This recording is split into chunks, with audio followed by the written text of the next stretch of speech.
Maybe it just feels cold because of all the nervous energy and the fear that comes from you guys. All right, let's have a look. We are simplifying radical expressions. I like this type of math. It's like you don't have to think too hard. You just do it. Okay, that type of stuff. So we're reviewing the properties of rational exponents and the exponent laws. You should have seen these laws last year. Putting the slide in there for you to have a look at in your own time. Want to review through this. We have to simplify expressions like this one. So we can use the exponent laws to do this. So the product law for exponents, if we have the same base and we add the exponents, this is going to be 25, 3 over 5 plus 7 over 5, which is 25 to the 10 over 5, which is 25 squared, which is 625, is it? I think so. 5 to the power of 4? Yeah, 625.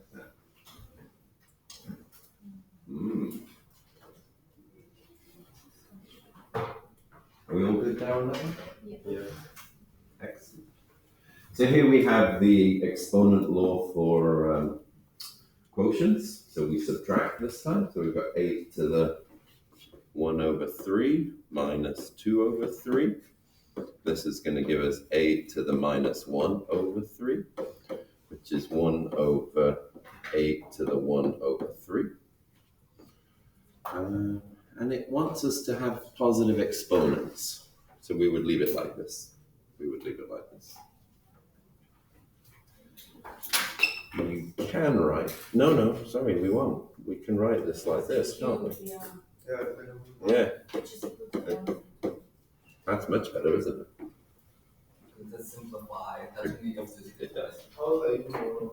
Because if you give the range too.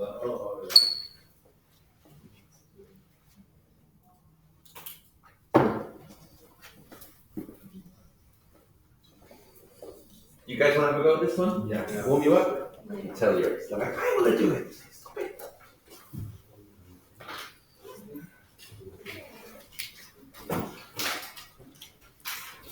Can you put your back on the floor? Don't like that.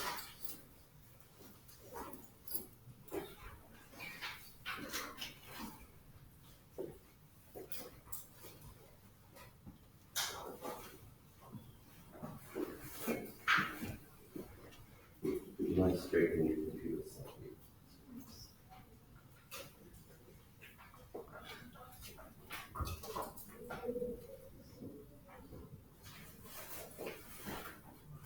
Any Annas today? I've got one of the things before 8. What a fool I am. Maybe.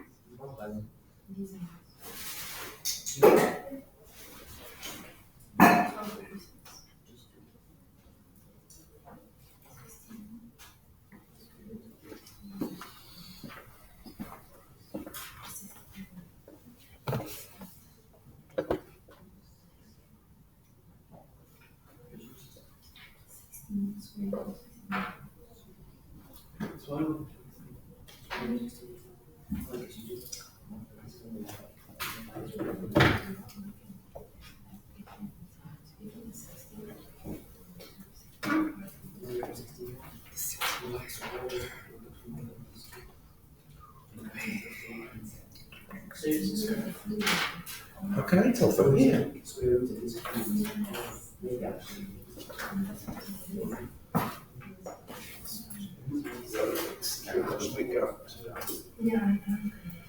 Ooh.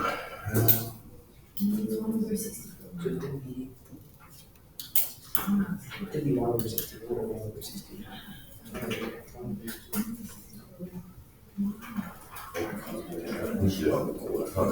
Go in my head. Sorry. I have no idea. I have to do it on the board.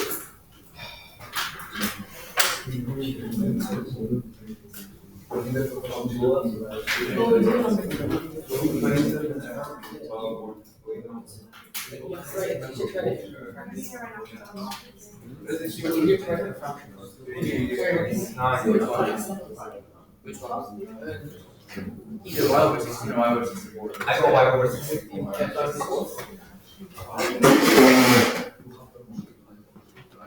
How's it? Oh, okay. So what's the CO to the 16?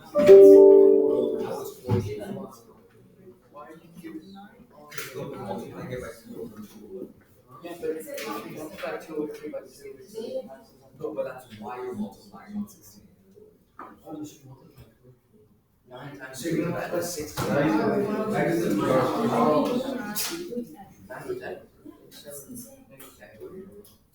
Okay, can I do it on the board? Yes. There's obviously a few paths through this. You can bring the exponent in onto all of the terms first, or you can sort of simplify inside. I'll choose to simplify inside a little bit. So we're going to have 2 to the minus 4 to the 16th. We're going to have y to the, we've got 4 minus 2, so y to the 2 over 3 to the 3 over 2.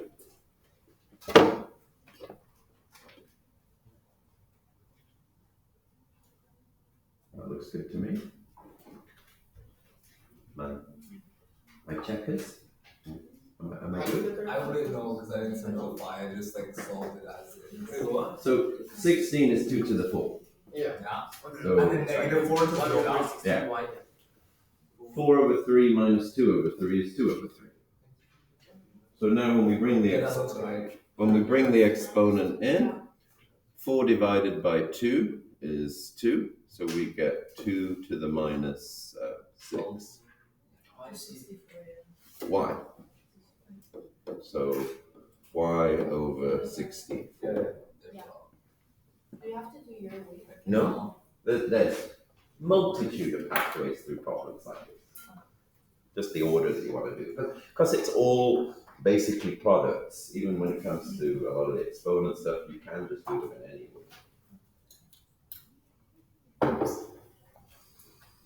I'll try to do this one differently. So first off, we could do this, 27 to the 2 over 3 times x to the 2 3s are 6, 4 3s are 12, and then let's take the cube root in. We'll do the cube root first, and we get 3 squared.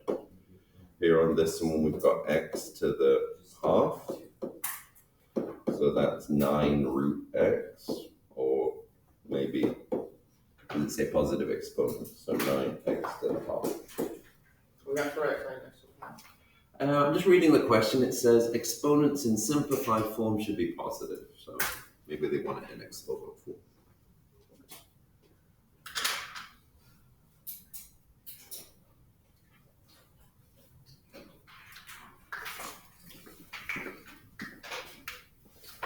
Okay, let's use the properties for exponents. How we got simplifying this one? Would you like to have a go yourselves? Yes. Yeah. Let me pause the video. Okay, looking at this one, what I really want to do first is this. So I'm going to leave the x there. I'm going to bring these in together. So 2 times 4 is going to be 8. I've got 1x squared. I've got y times y to the 2 and y to the 3. Yeah, so then I can write this as x times, and I'll write it like this, 8 to the 1 over 3, x to the 2 over 3, y to the 3 over 3. That's one. So X. at this point I'll write that as Anas! A minute before 8! Way! Okay. I'll write that x as x to the 3 over 3, just because I'm adding the fractions together. So I can see that the cube root of 8 is 2. We've got 3 plus 2, so that's x to the 5 over 3. And then we've got y. We did X. Where's the two? Where's the cube root of 8 is 2? Oh, yeah. Thanks. Why is the cube root? Because it's Oh, 8 yeah, to the power of 1 look, third. look, you have S, you have S, you have 52, so you can store X to the power of 3 times 2 times plus It's fun watching everyone practice visualize that. Wait, sir, Ah, 2 to the okay, power of yeah. 1 third times 4 to the power of 1 third is 8. What's the power of This power of 1 third. Sorry? 2 to the power of 1 third times 4 to the power of 1 third is 8 to the power of 1 third. this? I did. Yeah, because you could put them all into the radical because they both have the. Let me put that rule up for you. So if you have a to the x times a to the y, it's a to the x plus y. But they're different. But they're the same base. It's a law. All right, wait. Yeah, okay. If we have x to the a times y to the a, it's xy to the a as well. So if the exponents are the same, we can do this. If the bases are the same, we can do that. If the bases and exponential difference, you can know. Just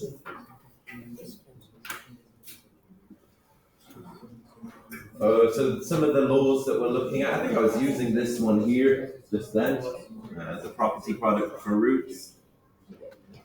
Have a go at simplifying this one. All right, so what I'm going to do here is I'm going to leave that up for a little bit. 256, this is 2 to the 8.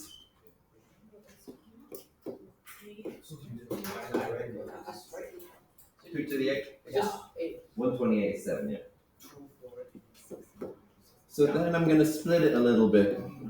I've got 2 to the 2, 2 to the 6, x to the 3, y to the y times y to the 6. So I've sort of split out any things that are multiples of 3. I've chosen to take 2 to the 6 out. So I've chosen to take this out because it's a multiple of 3. That was a multiple of 3, and that was a multiple of 3. The other two are the leftovers. So if I'm writing this one in radical form, I can pull these ones out, and that becomes 2 to the 2. This one I can pull out, becomes x. This one I can pull out, becomes y squared. This is root. What have I got left inside? I'll write this one out. 2 to the 2 and a y. So in radical form, I would write it, I think, other than changing the 2 squareds into 4s, that would be simplest possible form. But I think we need to, how do we write it? Rationalize. I might like to write it like that. So that would be 4xy squared cube root 4y. I think that's a nice form. Sir, could you also do 4 1 of the base and the y 1 of the base? Oh, yeah, you can multiply the fours. Yeah. I think that's the best form. I like that. Otherwise I would go back to this stage here. Here at this stage, I could just write it as 2 to the 8 over 3, x to the 3 over 3, y to the 7 over 3. And then follow that one down to You can just write this, the cube root of 256 is 8. this 2 to the 8 over 3 doesn't really simplify, x, y to the 7 over 3. If you wanted it in some sort of exponent form, simplified exponent form. But I like this one best, with the radical. Why?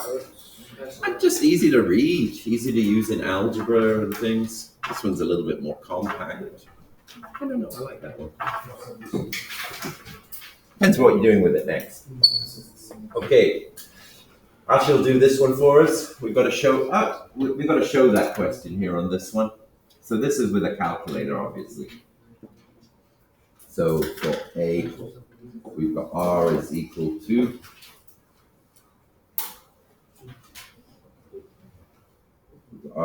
the cube root of 3b over 4 pi.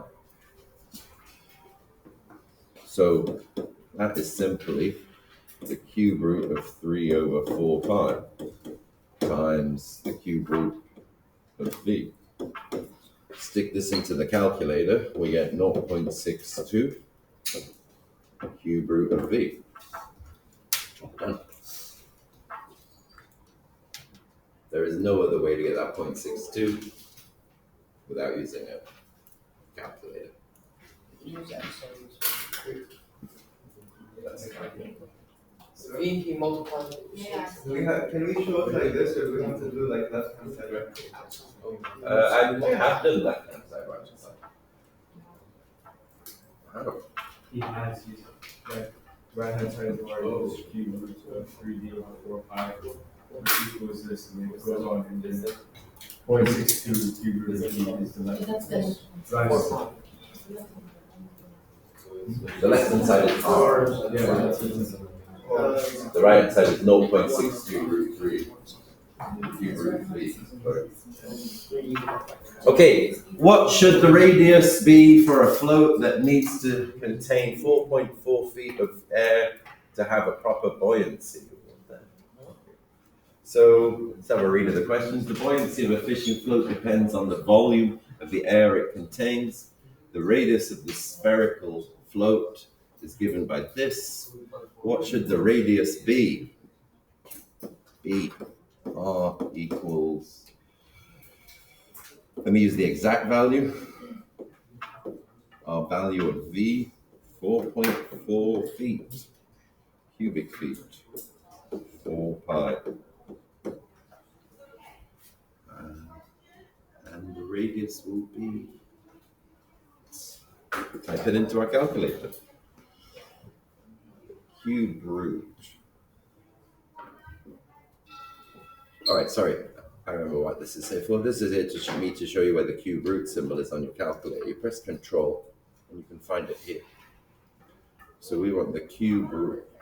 We type in a 3 there, and we want our quotient symbol, and we've got 4 times 4.4. 3. Denied. 3. 3 times 4.4. 3. What should the radius be for the float to be considered 4.4 cube root of air?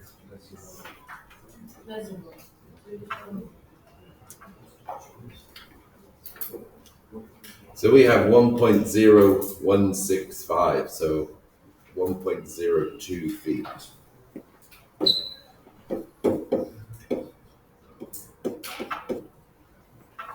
It's the radius.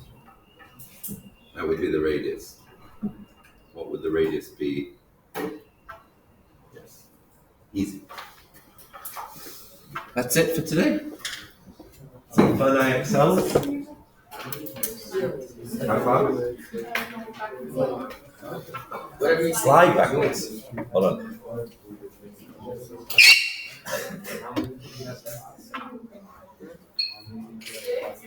When is the IXLs due? Because we have HSC. Yeah, so they're due 12 o'clock today. 12 No. End of school. in 4 hours. What?